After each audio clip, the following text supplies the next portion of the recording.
Hello बच्चों, चलिए प्रश्न पढ़ते हैं। आप किसी रेलवे स्टेशन पर ट्रेन की प्रतीक्षा कर रहे हैं। आपका 3 साल का छोटा भाई प्लेटफॉर्म पर रखे एक संदूक पर चढ़कर प्लेटफॉर्म पर कूद रहा है।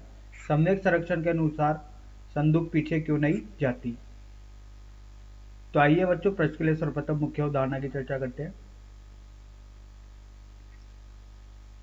मुख्य अवधारणा तो देखिए बच्चों,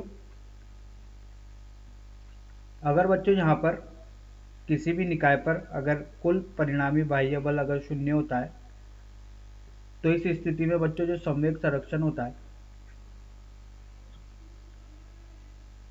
इसका मतलब ये हो गया कि प्रारंभिक सम्यक किसके बराबर होगा? अंतिम सम्यक के।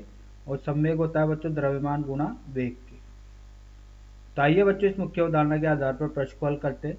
देखिए बच्चों, प्रश्न में बताया गया है कि एक संदूक रखी हुई है। ये एक संदूक रखी रहती है बच्चों प्लेटफॉर्म पे। ये सतह है, सतह पर बच्चों एक संदूक रखी गई है और इस पर बच्चों एक बच्चा कूद रहा है। ठीक है, तो इसका वेग बच्चों इधर की तरफ होगा v, इसका द्रव्यमान m लेते हैं और इसका द्रव्यमान बड़ा M लेते हैं।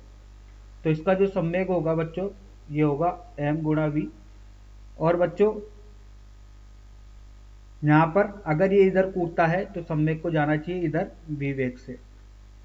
ठीक है, लेकिन बच्चों यहाँ पर ऐसा इसलिए नहीं होता, ये पीछे इसलिए नहीं जाता। देखिए बच्चों, यहाँ पर एक घर्षण बल लग रहा है सतह और संदूक के बीच में। इस घर्षण बल की जो दिशा है बच्चों, वो है इधर की तरफ, और घर्षण बल का मान है बच्चों म्यू एन।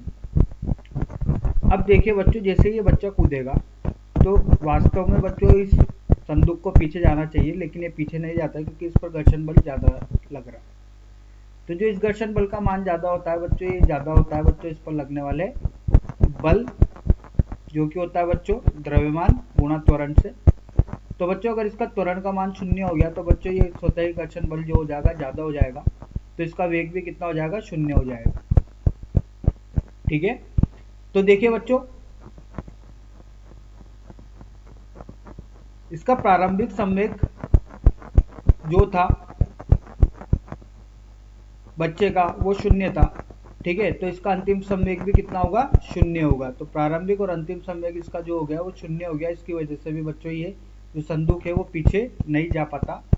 या इसको बच्चों इस तरीके से बता सकते हैं कि इस पर घर्षण बल जो हो रहा है उसका मान ज़्यादा है इस पर लगने वाले संवेग से या बल से, जिसकी वजह से बच्चों इसका जो ये वेग होता है ये कितना हो जाता है? 0 हो जाता है।